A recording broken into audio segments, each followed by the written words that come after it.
ಇಂದೇ ಡೌನ್ಲೋಡ್ ಮಾಡಿ ಮತ್ತು ನಿಮ್ಮ ನೆಚ್ಚಿನ ಶೋಗಳನ್ನು ಆನಂದಿಸಿ.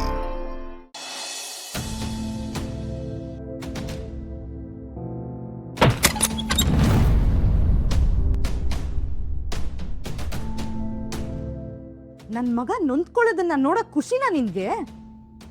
ಅತ್ತೆ, ಯಾರೇ ಅತ್ತೆ? ಹೇಳಿಲ್ವಾ ನಿನಗೆ ನನ್ನ ಅತ್ತೆ ಅಂತ ಕರಿಬೇಡ ಅಂತ? ಏನ್ ಅನ್ಕೊಂಡಿದ್ಯಾ ನೀನು? ನೀನು ನೀ ಮನೇಲಿ ಇರೋದಕ್ ಬಿಟ್ಟಿದೀವಿ ಅಂದ್ರೆ ನೀನು ನೀ ಮನೆ ಸೊಸೆ ಅಂತ ಒಪ್ಕೊಂಡಿದೀವಿ ಅಂತಲ್ಲ. ಮಾವನ್ ಮೇಲಿರೋ ಗೌರವದಿಂದ ಎಲ್ಲಾನು ಸಹಿಸ್ಕೊಂಡಿದೀವಿ. ಆದ್ರೆ ನೀನು ತಲೆಗ್ ಬಂದಂಗೆಲ್ಲ ಆಡಕ್ ಶುರು ಮಾಡಿದ್ಯಾ? ನಾನೇನ್ ಮಾಡ್ದೆ ಅತ್ತೆ? ಏನಾಯ್ತು? ಏನಾಯ್ತು ಅಂತ ನೀನೇ ನಿನ್ ಕಣ್ಣಾರೆ ನೋಡಿದ್ಯಲ್ಲ. ನೀನ್ ಬಂದಾಗಿಂದ ನನ್ ಮಗನ್ ಜೀವನದಲ್ಲಿ ನೆಮ್ಮದಿನೇ ಇಲ್ದಂಗಾಗಿದೆ. ರಾಜ್ಕುಮಾರನ್ ತರ ಬದುಕಿದ್ ನನ್ ಮಗನ್ನ ಎಂತ ಸ್ಥಿತಿಗ್ ತಂದ್ಬಿಟ್ಟಿಯಲ್ಲೇ. ಇವತ್ ನೋಡು ಮೈಕೈ ಗಾಯ ಮಾಡ್ಕೊಂಡು ಹೇಗ್ ಬಂದಿದ್ದಾನೆ ಅಂತ. ಇದನ್ನ ನೋಡಕ್ ನಿನ್ ಖುಷಿನಾ? ಅತ್ತೆ, ಅದು ಮೊಬೈಲು ಕಳ್ಳ ಆದಿ ಓಡೋಗಕ್ ಹೋಗಿ ಬಿದ್ದ ಅತ್ತೆ. ನಿನ್ ಜೊತೆ ಬರ್ದೇ ಹೋಗಿದ್ರೆ ಅವನಿಗೆ ಯಾಕೆ ಈ ಪರಿಸ್ಥಿತಿ ಬರ್ತಿತ್ತು? ಮನೆ ಮಂದಿ ಎಲ್ಲಾ ಸೇರ್ಕೊಂಡು ನನ್ ಮಕ್ಕಳ ಜೀವನನೇ ಕಿತ್ಕೊಂತಿದ್ದೀರಾ. ದಿನ ನನ್ ಕಣ್ ಮುಂದೆನೆ ನನ್ ಮಗನ್ ಇಷ್ಟೆಲ್ಲ ಟಾರ್ಚರ್ ಕೊಡ್ತಿದ್ಯಲ್ಲ. ಇನ್ನಲ್ಲಿ ನನ್ ಮಗಳಿಗೆ ನಿಮ್ಮ ಅಣ್ಣ ಎಷ್ಟು ಹಿಂಸೆ ಕೊಡ್ತಿರ್ಬೇಕು.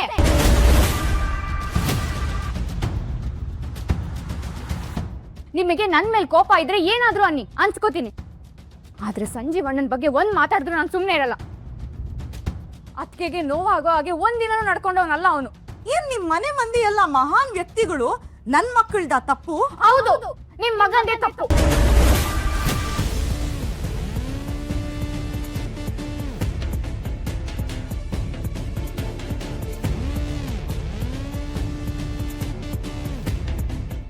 ನೋಡಿ ಅತ್ತೆ, ನೀವು ಹಿಂಗೆ ಅಂದಿದ್ದಕ್ಕೆ ನಾನು ಹೇಳ್ತಾ ಇದ್ದೀನಿ.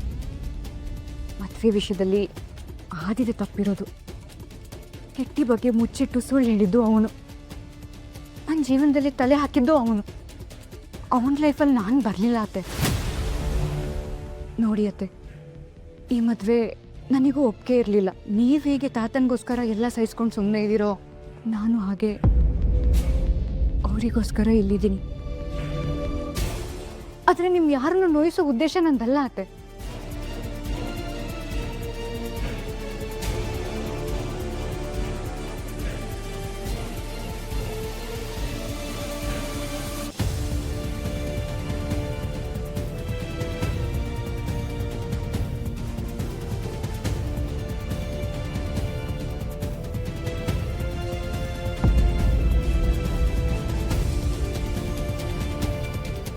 ತಾತ, ನನಗೆ ಅರ್ಥ ಆಗತ್ತೆ ಮಗಳೇ, ಸಮಾಧಾನ ಮಾಡ್ಕೋ. ನಾನು ಬೇಕಂತ ಮಾತಾಡಲಿಲ್ಲ ತಾತ. ನನಗೆ ಗೊತ್ತು ಕಂದ. ನೋಡು ಲಕ್ಷ್ಮಿ, ನಿನಗೆ ಈ ಮನೆಯವರಿಗೆ ಈ ಮದುವೆ ಅನಿರೀಕ್ಷಿತ. ಅದನ್ನೆಲ್ಲ ಎಲ್ಲರೂ ಒಪ್ಕೊಂಡು ಮುಂದಾಗೋದನ್ನು ನೋಡಬೇಕು. ಹೌದು, ವ್ಯತ್ಯಾಸಗಳಿರ್ತವೆ.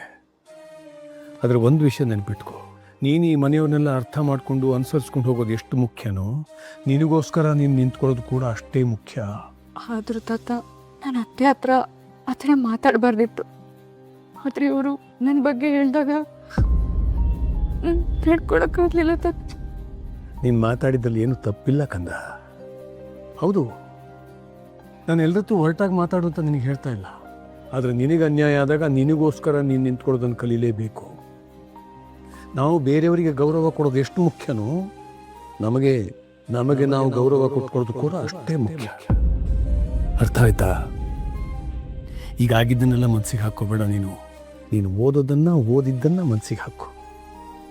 ಈ ಕ್ಷಣಕ್ಕೆ ಈಗಾಗಿದ್ದಕ್ಕಿಂತ ನಿನ್ನ ವಿದ್ಯೆನೇ ನಿನ್ನ ಗುರಿ. ಅದನ್ನು ಅರ್ಥ ಮಾಡ್ಕೋ.